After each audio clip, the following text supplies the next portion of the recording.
The Rack Shop is proud to present this 2023 Jeep Grand Cherokee with the factory installed flush side rail.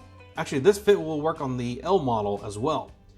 So we've just installed the Thule WingBar Evo flush rail roof rack system. That's made up of the WingBar Evo load bar, 47 inches in length, silver shown here, black is also available. The flush rail Evo foot pack, set of 4, and vehicle specific fitting kit 186120.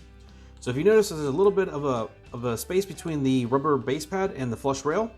And that's the way this unique rack attaches. So there's a plate in the fit kit that attaches to the back side of the flush rail that you can see here.